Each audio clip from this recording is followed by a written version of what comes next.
आत्मप्रिय धर्म बंधु, आपके भीतर बैठे परमात्मा को नमन करती हूँ एवं मेरे जीवन में आए हुए समस्त उपकारियों के उपकारों को याद करते हुए उन सभी के चरणों में कृतज्ञता व्यक्त करती हूँ।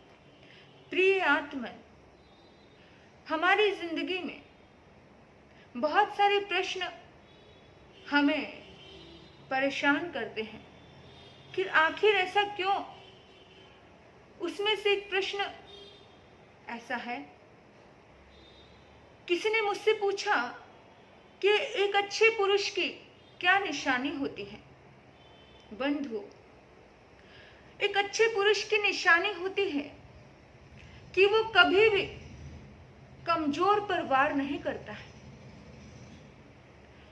वो कभी भी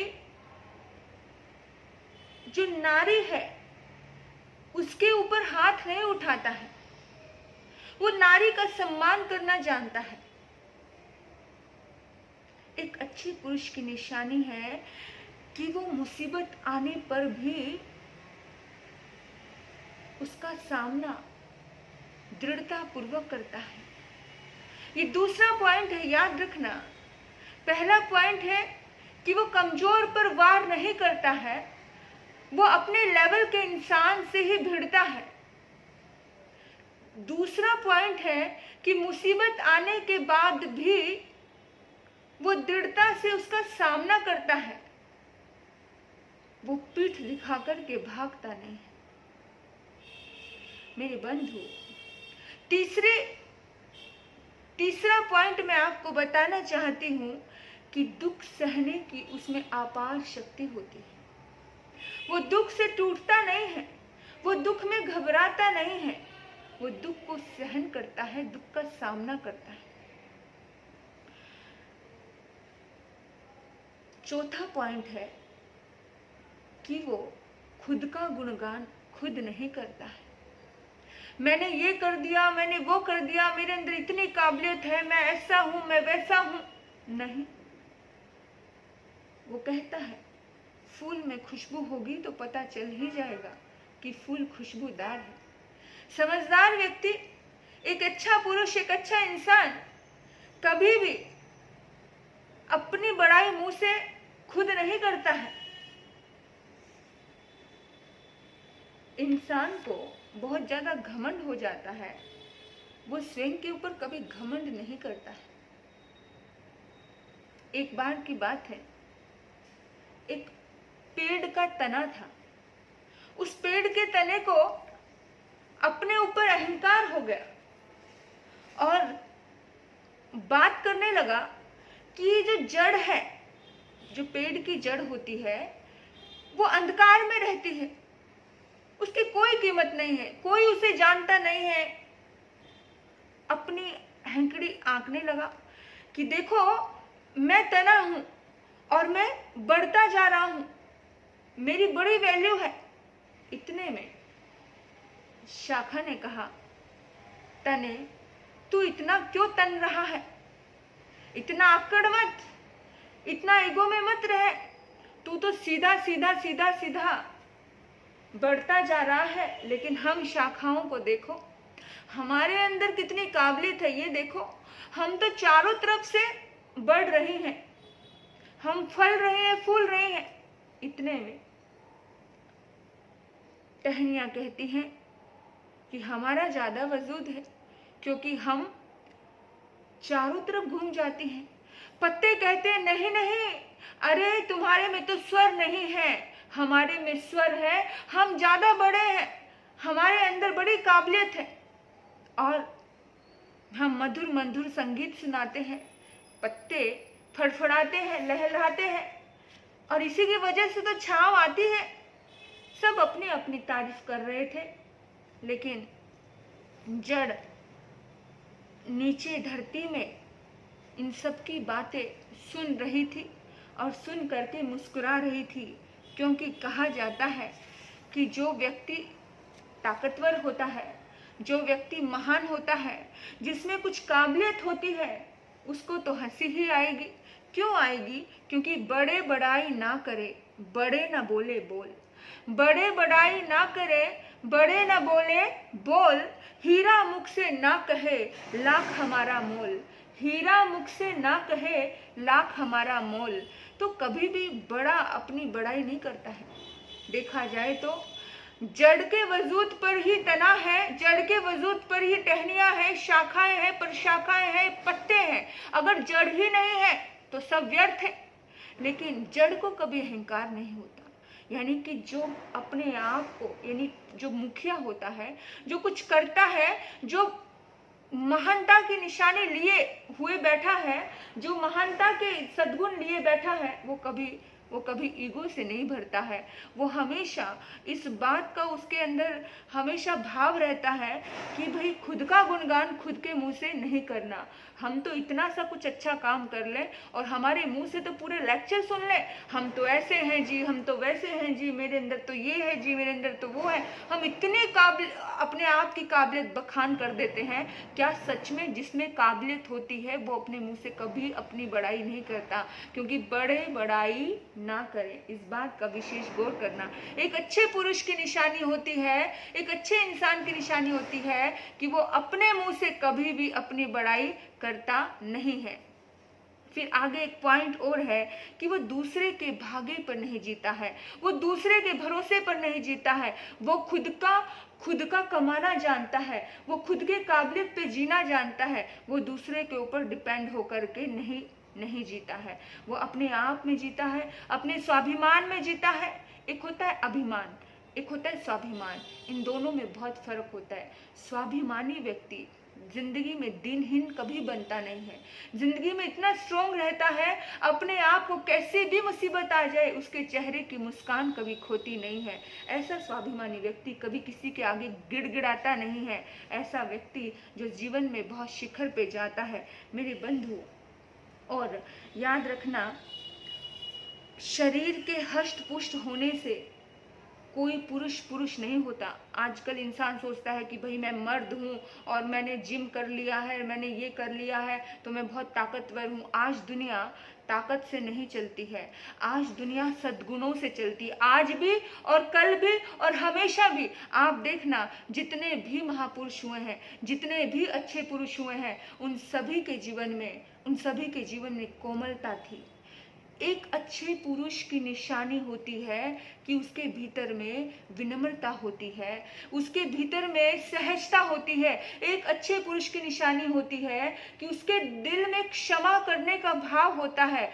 वो समर्थ होने के बावजूद भी सामने वाले को क्षमा कर देता है। कहते हैं ना, क्षमा वीरस्य भूषणम, क्षमा वीरों का आभूषण है। और वीर पुरुष, जो महान पुरुष होता है, वो क्या करता है? वो क्षमा करना जानता है, वो माफ करना जानता है, वो बुरे को भूलना जानता है, और विनम्रता उसके रोए रोए में होती है। आप देख लो, इतिहास उठा करके देख लो, जितने भी महान पुरुष हो गए उनको देख लो। महावीर के भीतर में कितनी करुणा थी। क्षत्रिय थे वो, राजा के बेटे थे वो, राज का संभालना उनका गुण था, लेकिन फिर भी उनके भीतर की कोमलता आज किसी दुनिया से छुपी नहीं हुई है। बुद्ध का जीवन देख लीजिए, वो भी क्षत्रिय थे, उन्होंने भी सारा राजकाज, सारी चीजें उन्होंने देखी थी, लेकिन जो करुणा, जो दया, जो भावनाएं उनके भीतर में थी, वो गजब की थी। सुकरात हो गए, जीसस हो गए, यानी जितने भी महान पुरुष हो गए, सभी के मन में दया थी, करुणा थी, अहिंसा था, प्रेम था। यानी कि इतने कोमलता के गुण इनके भीतर में थे। जो व्यक्ति सबसे अच्छा होगा उसके भीतर में ये गुण जरूर होगा। और हमारे शास्त्रकार तो कहते हैं कि वो फूल बेकार है जिसमें खुशबू नहीं होती। उस फूल की कोई कीमत नहीं होती है। मतलब कोई फूल कितना भी सुंदर हो, कितना भी अच्छा हो, लेकिन अगर उसमें खुशबू नहीं तो ऐसा लगता है कि यार खुशबू नहीं है ना। कोई मकान कितना भी सुंदर हो, कितना भी खूबसूरत हो, लेकिन उसमें छत नहीं है तो वो मकान नहीं, वो तो खंडर है। वो उस खंडर होने में उसको टाइम नहीं लगेगा, बारिशें आएंगी, तूफान आएगा, सारा गंद अंदर भर जाएगा, यानी कि कचरा आने में समय नहीं लगता है। इसी तरह से, जिस तरह से बिना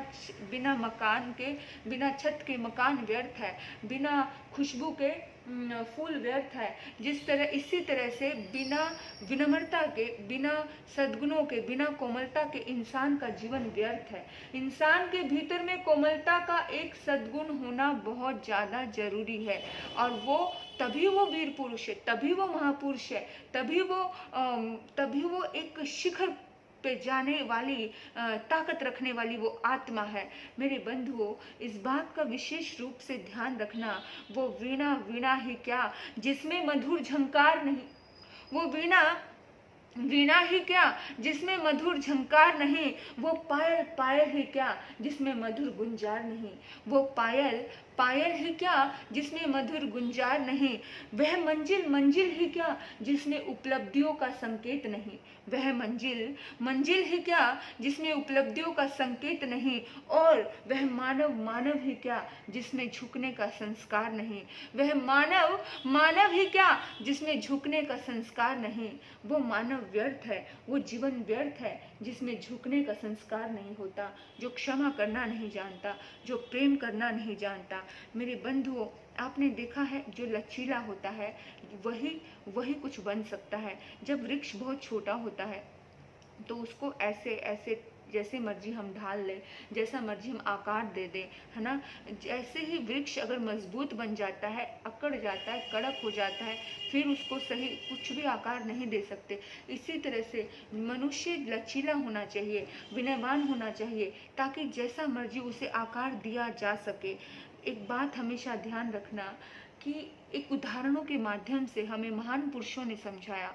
हम एक बार की बात है, एक समुद्र ने नदी से प्रश्न किया कि हे देवी, तुम हर बार मेरे पास आती हो, बहुत सारा सामान लेकर के आती हो भेंट स्वरूप, लेकिन तुम कभी बैंत नहीं लेकर के आई। बैंत समझते हो? बैंत, अपनी बैंत की लकड़ी होती है,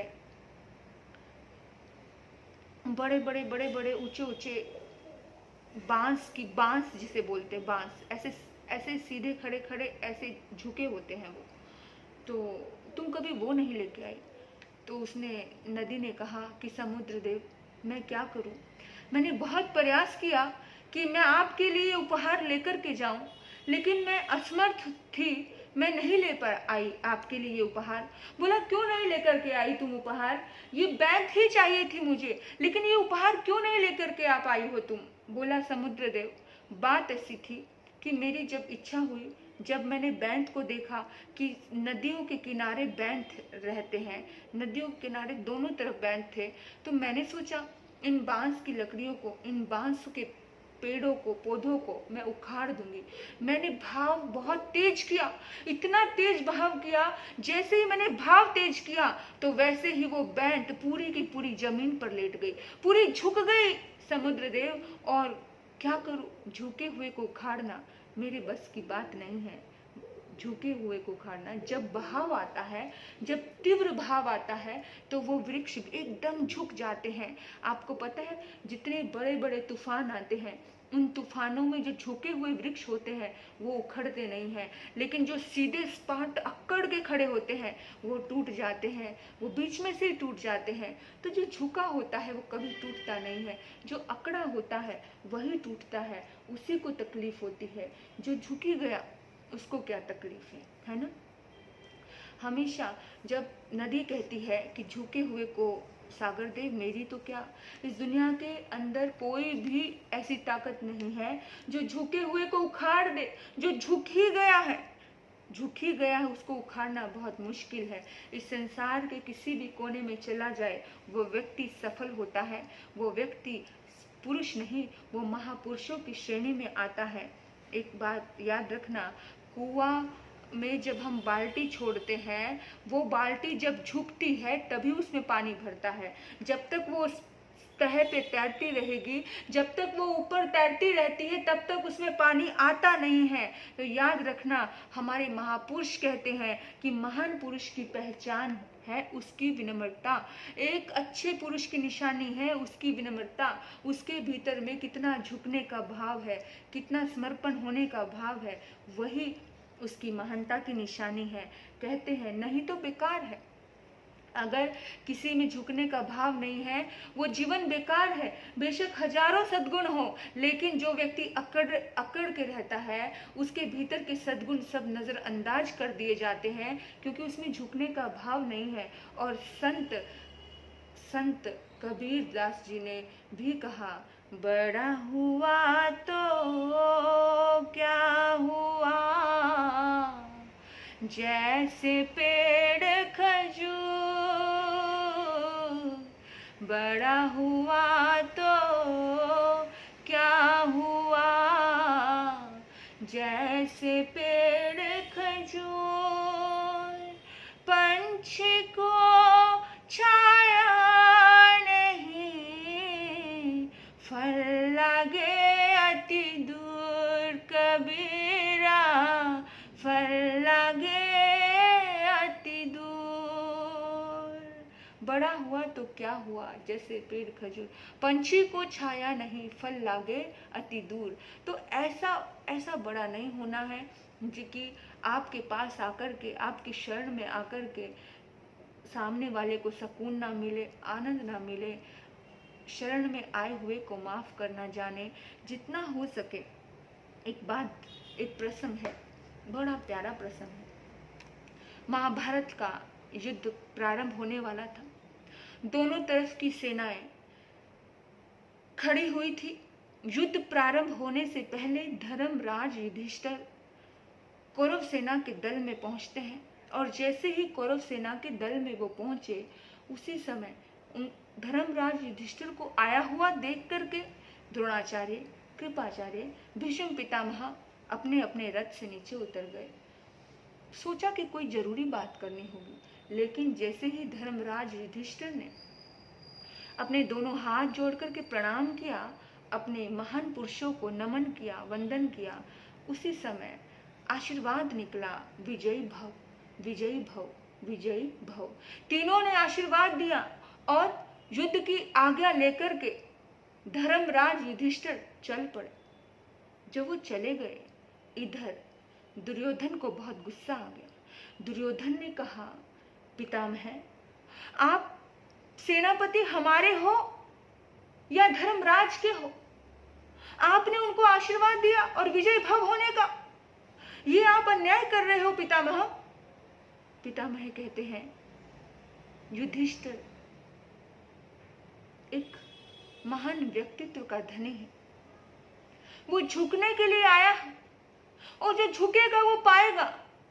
दुर्योधन, तुम अगर उसको प्रणाम करने के लिए जाते तो तुम्हें भी विजयी भव का आशीर्वाद ही मिलता। जो झुकेगा वो पाएगा, जिसने झुकना जाना ही नहीं वो कैसे पाएगा? याद रखना मेरे बंधुओं, यदि तुम अपने बड़ों के सामने झुकते हो तो तुम्हें आशीर्वाद ही मिलता है। कहते हैं, बड़ों को प्रणाम करना छोटों की महानता है। बड़ों को प्रणाम करना छोटों की महानता है, और छोटों का सम्मान करना बड़ों की उदारता है। छोटों का सम्मान करना बड़ों की उदारता है, और एक विनम्रता है और एक वात्सल्यता है। वात्सल्यता और विनम्रता जब दोनों का संगम हो जाता है, अपने अपने स्थान पर दोनों की प्रधानता है, दोनों ही महत्वपूर्ण है। जब दोनों एक दूसरे से मिलकर के चलते हैं तो जिंदगी बहुत ज्यादा खूबसूरत होती है। शीश झुकेगा, आशीष मिलेगा। शीश झुका, आशीष मिला, गुरु से पहले ईश मिला। यहाँ तक बोल दिया कि शीश झुकेगा तो आशीष मिलेगा, गुरु से पहले ईश मिलेगा, गुरु से पहले परमात्मा मिल जाएंगे। लेकिन हम झुकना ही तो नहीं जानते हैं। हम अटक गए अहंकार में, ईगो में। मैं बड़ा, मैं क्यों झुकूं, मैं क्यों करूं? अरे मेरे बंधुओं, इस दुनिया में क्या लेकर के जाना है, क्या लेकर के जाना? एक अच्छा इंसान बन करके जाइए इस दुनिया से, एक सच्चा व्यक्ति बन करके जाइए कि जब आपकी जिंदगी में आपकी सहयात्री हो, वो कहे कि अरे मुझे तो ऐसा पति हर जन्म में मिले, हर जन्म ऐसा पति मिले जिसके अंदर इज्जत करने का भाव है एक नारी का। वो एक बहुत सच्चा और महान पुरुष होता है। और देखो, जो भी महान पुरुष हुए, सब ने अपने अपने स्थान पर एक महानता को दर्शाया है। वो कभी भी कभी भी एक उनके अंदर ये दुर्गुण कभी नहीं पाए गए हैं, वो अहंकार अकड़े हुए कभी नहीं रहे हैं। तो बस अपने भीतर में एक बात ध्यान रखना कि अगर हमें भी महान बनना है तो हम कभी कमज़ोर पर वार नहीं करें, हम क्षमा करना सीखें, हम अपने ऊपर आई हुई विपत्ति को सहना सीखें, हम टूटना नहीं सीखें, हम खुद का गुणगान मुख से ना करें, हर मुश्किलों का सामना डट कर करें। हम होंगे कामयाब एक दिन जरूर, हम उन महापुरुषों की श्रेणी में एक दिन जरूर आ जाएंगे। आपने मुझे सुना, आपके भीतर बैठे परमात्मा को नमन करते हुए ओम शांति।